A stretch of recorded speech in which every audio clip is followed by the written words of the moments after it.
കർത്താവിന് മഹത്വം. എല്ലാ സഹോദരങ്ങൾക്കും യേശുക്രിസ്തുവിൻ്റെ അനുഗ്രഹീത നാമത്തിൽ ക്രിസ്തീയ വന്ദനത്തെ അറിയിക്കുന്നു. ഓരോ ദിവസവും കരം പിടിച്ച് നമ്മെ നടത്തുന്ന സർവശക്തനായ ദൈവത്തിന് നന്ദി നിറഞ്ഞ ഹൃദയത്തോടെ സ്തോത്രം ചെയ്യാം. എൻ്റെ ജനം ഒരു നാളിൽ ലജ്ജിച്ചു പോകുകയില്ല എന്ന് അരുളി ചെയ്ത കർത്താവിന് നമുക്ക് വാഴ്ത്തുകൾ അർപ്പിക്കാം. എല്ലാ കാലത്തും യഹോവയിൽ ആശ്രയിക്കാൻ അവിടുന്ന് നമ്മെ ഇടയാക്കണം. എല്ലാ കാലത്തും നമ്മൾ ആശ്രയിക്കണം. ഏത് സമയത്ത് ഓടിച്ചെന്ന് അഭയം പ്രാപിക്കാൻ നമുക്കൊരിടമുണ്ടാകും. ദുഃഖങ്ങൾ വരുമ്പോൾ, വേദനകൾ വരുമ്പോൾ, ലോകപ്രകാരമുള്ള എന്തെങ്കിലും കണ്ടാൽ ആ സമയം കഴിയുമ്പോൾ വീണ്ടും പഴയ ഓർമ്മകൾ നമ്മളെ വേട്ടയാടും. മറിച്ച് ദൈവത്തിൻ്റെ പരമാനന്ദമായ പാദപീഠത്തിങ്കലേക്ക് ചെല്ലാൻ തയ്യാറായാൽ അവിടുന്ന് നമ്മെ ശക്തീകരിക്കും. യഹോവയിങ്കലെ സന്തോഷം നമ്മുടെ ബലമായി തീരട്ടെ. ബലഹീനതയിൽ തികഞ്ഞു വരുന്ന ദൈവശക്തി നമ്മുടെ അകത്ത് വ്യാപരിക്കണം. കർത്താവിലെപ്പോഴും സന്തോഷിക്കണം. സാഹചര്യങ്ങൾ പ്രതികൂലമാകുമ്പോഴും, വെല്ലുവിളികൾ നിറഞ്ഞ സാഹചര്യങ്ങളിലൂടെ കടന്നു പോകുമ്പോഴും എപ്പോഴും കർത്താവിൽ സന്തോഷിക്കണം. കർത്താവിൻ്റെ ബലമാണ്. എനിക്കൊരു ലക്ഷ്യമുണ്ട്, അതാ ശ്രീകാൻ സന്തോഷിക്കാൻ പറയുന്നത്. ആ ദിവസം വരെ എന്നെ കാക്കാൻ ശക്തനായ ഒരുവനുണ്ട്. അതുകൊണ്ട് കർത്താവിൽ എപ്പോഴും സന്തോഷിപ്പീൻ എന്ന് ഞാൻ പിന്നെയും നിങ്ങൾ. ശരീരം ഒത്തിരി ബലഹീനമാണ്, പക്ഷേ ശക്തനാക്കുന്നവൻ മുഖാന്തരം സകലത്തിലും മതിയാക്കുന്ന ആ അനോയിൻറ്റിങ് തൻ്റെ ശരീരത്തിൽ വന്നപ്പോൾ പറയുക, ബലഹീനതയിലും ഞാൻ സന്തോഷിക്കുന്നു. സഹോദരങ്ങളെ, ഒരാത്മബലം നമ്മുടെ അകത്തുണ്ടെങ്കിൽ എല്ലാ സാഹചര്യത്തിലും സന്തോഷിക്കാൻ നമുക്കിടയാവും. പലപ്പോഴും ധൈര്യം ചോർന്ന്, നിരാശ വന്ന്, പ്രത്യാശ നഷ്ടപ്പെടുന്ന അനുഭവങ്ങളുണ്ട്. പക്ഷേ തിരുവെഴുത്ത് പറയുന്നു, ഞങ്ങൾ തീരെ മുടിഞ്ഞു, പ്രത്യാശയ്ക്ക് ഭംഗം വന്നു എന്ന് എൻ്റെ ജനം പറയുന്നു, മനുഷ്യപുത്ര. പക്ഷെ ഞാൻ അവരുടെ ശവക്കുഴി തുറക്കും. നാറ്റം വെച്ച അവസ്ഥ, അപമാനിക്കപ്പെട്ട അവസ്ഥ, മറ്റുള്ളവർ മൂക്കത്ത് വിരൽ വെച്ച അവസ്ഥ. പക്ഷേ ഞാനിത് തുറന്നവരെ പുറത്ത് കൊണ്ടുവന്ന് ജീവിപ്പിച്ചെഴുന്നേൽപ്പിച്ച് എത്തിക്കേണ്ടിടത്ത് എത്തിക്കുമ്പോൾ ഞാൻ യഹോവ എന്നവരെ അറിയും. അങ്ങനെ എസ്കേൽ 37 പറഞ്ഞിരിക്കുന്നത്. ദൈവം ആരാന്ന് വ്യക്തമായി നമുക്കൂടെ മനസ്സിലാകത്തക്ക രീതിയിൽ തീരെ മുടിഞ്ഞിനി നടക്കത്തില്ല, പ്രതീക്ഷകളെല്ലാം പോയി, സാഹചര്യങ്ങളെതിരെ എല്ലാം കൈവിട്ടു പോയി എന്ന് ചിന്തിക്കുന്ന ആരെങ്കിലും ഉണ്ടെങ്കിൽ, നിങ്ങളെ ശക്തീകരിക്കുന്ന, നിങ്ങൾക്ക് ബലം കൽപ്പിക്കുന്ന, നിങ്ങളെ ആത്മാവിൽ ഗൈഡ് ചെയ്യുന്ന ദൈവത്തിന് നമുക്ക് സ്തോത്രം ചെയ്യാം. യേശുവിൻ്റെ നാമത്തിൻ്റെ ശക്തി ഇപ്പോൾ തന്നെ വ്യാപരിക്കട്ടെ. ഞാനാകുന്നവൻ ഞാനാകുന്നു, എനിക്ക് കഴിയാത്ത വല്ല കാര്യമുണ്ടോ? സഹോദരങ്ങളെ, നമ്മുടെ ഏറ്റവും വലിയ പ്രത്യേകത, നമ്മൾ പരാജയപ്പെടുമ്പോൾ നമ്മൾ വിചാരിക്കുന്ന എല്ലാം തീർന്നു, ഇനിയൊന്നും നടക്കാം. പക്ഷേ നമ്മൾ പരാജയപ്പെടുമ്പോഴും എനിക്ക് കഴിയും എന്ന് പറയുന്ന ദിവസം. നോക്കൂ, യോബിൻ്റെ ജീവിതത്തെ ഒന്ന് എടുത്തു നോക്കൂ. എല്ലാം നഷ്ടപ്പെട്ടില്ലേ? കൂടെ നിന്ന് ആശ്വസിപ്പിക്കേണ്ടവർ തള്ളിപ്പറഞ്ഞില്ലേ? ബന്ധങ്ങളെല്ലാം ചിതറിപ്പോയില്ലേ? അസ്തമിച്ചു പോയില്ലേ? ആരോഗ്യം ക്ഷയിച്ചു പോയില്ലേ? അവിടെ കൊണ്ട് തീർന്നോ? പറഞ്ഞ യഹോവേ, അങ്ങയ്ക്ക് സകലവും കഴിയും. നഷ്ടപ്പെട്ട ആരോഗ്യം തിരിച്ചു തരാൻ, നഷ്ടപ്പെട്ട ബന്ധങ്ങൾ തിരിച്ചു തരാൻ. യെസ്, എന്തൊക്കെ നഷ്ടപ്പെട്ടോ തലമുറകൾ, സമ്പത്ത്, ഇതൊക്കെ കർത്താവ് തിരിച്ചു നൽകിയില്ലേ? അങ്ങേക്ക് കഴിയും. നമ്മൾ പരാജയപ്പെടും, നമ്മൾ തീർന്നെന്ന് ലോകം യോബിനെ നോക്കി പറഞ്ഞപ്പോൾ ഇരട്ടി നൽകി ആദരിച്ച ദൈവം നമ്മുടെ ദൈവമല്ലേ? ആ പദപീഠത്തെങ്കിൽ നമുക്ക് ഏൽപ്പിക്കാം. അല്പസമയത്തെ ചിന്തയ്ക്കായി വളരെ സുപരിതമായൊരു വാക്യം, യെശയ്യാപ്രവചനം 54:15 വാക്യം. ഒരുത്തൻ നിന്നോട് കലഹമുണ്ടാക്കിയാൽ അതെൻ്റെ ഹിതപ്രകാരമല്ല. ആരെങ്കിലും നിന്നോട് കലശലുണ്ടാക്കിയാൽ അവൻ നിൻ്റെ നിമിത്തം വീഴും.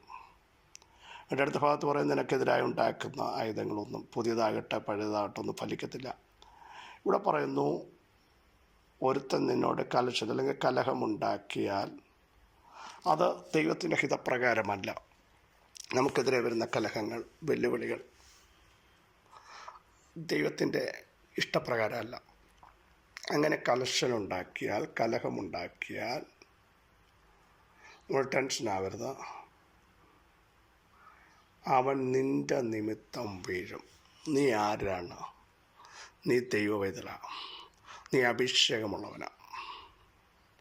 2 ഉദാഹരണങ്ങൾ പറയാൻ ഞാൻ സമയമെടുക്കുന്നു. ദാവീദിനെതിരെ ശക്തമായ പദ്ധതികളുമായി ഫെലിസ്ത്യ ശക്തികൾ വന്നില്ലേ? മല്ലനായ ഗോലിയാത്ത് 40 ദിവസം ഇസ്രായേലിനെ വെല്ലുവിളിച്ചു. പക്ഷേ 40ാമത്തെ ദിവസം മുഴുവൻ വന്നപ്പോൾ ദാവീദിനെതിരെയും ഗോലിയാത്ത് വെല്ലുവിളി തുറന്നു.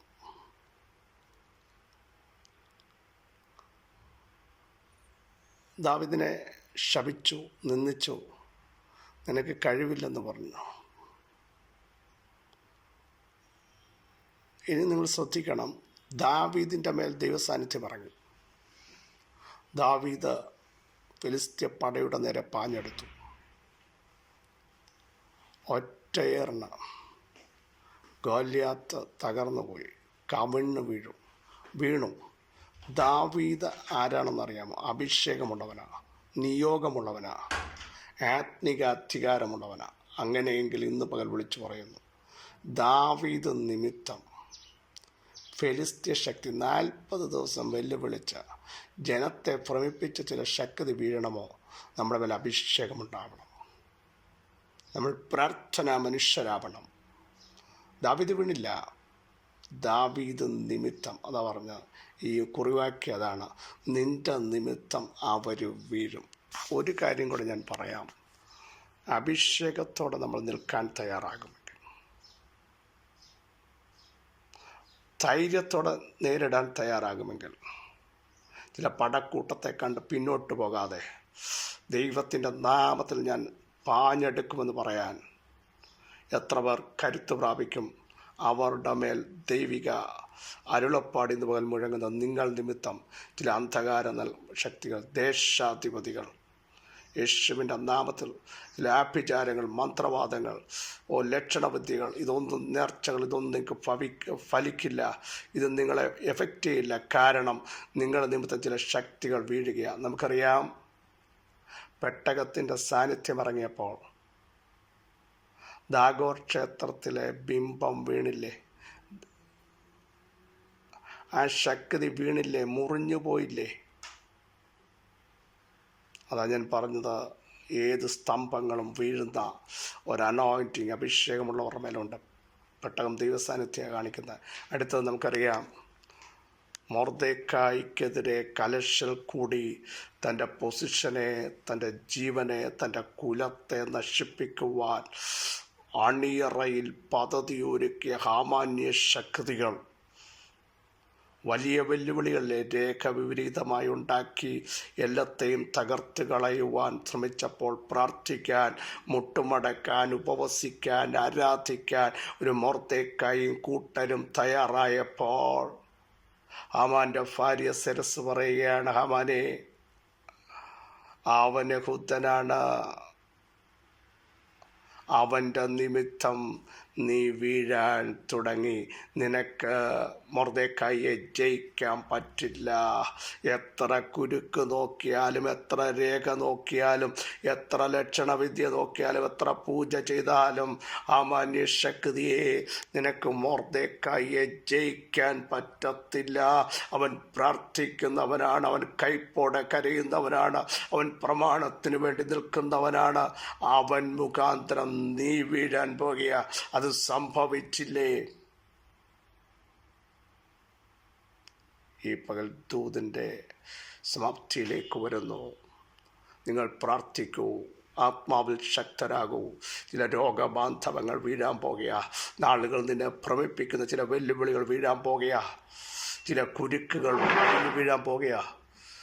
ചില തന്ത്രങ്ങൾ തകർന്നു വീഴാൻ പോകുക. ചില കുടിയിരിപ്പുകൾ വീഴാൻ പോകുക. ചില പതിയിരിപ്പുകൾ തകരാൻ പോകുക. യേശുവിൻ്റെ നാമത്തിൽ ഈ ദൂത് പറഞ്ഞുകൊണ്ടിരിക്കുമ്പോൾ തന്നെ നിങ്ങളുടെ ധൈര്യത്തെ ചോർത്തി ഉറക്കത്തെ കെടുത്തുന്ന ചില മണ്ഡലങ്ങൾ ഇന്ന് പകൽ പൊളിഞ്ഞു വീഴുകയാണ്. കെട്ടിപ്പൊക്കി ചില സാമ്രാജ്യങ്ങൾ, ദുഷ്ടസിംഹാസനങ്ങളെ തകർന്നു മാറുകയാണ്. ചിലത് വീഴാൻ പോകുക. നിങ്ങൾ ആത്മാവിൽ എഴുന്നേൽക്കുക. അവർ വീഴും. തിരുവെഴുത്ത് പറയുന്നു, അവർ കുനിഞ്ഞു വീണുപോയി. 20-ാം സങ്കീർത്തനം. ഞങ്ങളോ എഴുന്നേറ്റ് നിവർന്ന് നിൽക്കുന്നു. ഞങ്ങളുടെ ദൈവത്തിൻ്റെ നാമത്തിൽ ഞങ്ങൾ കൊടിയുയർത്തും.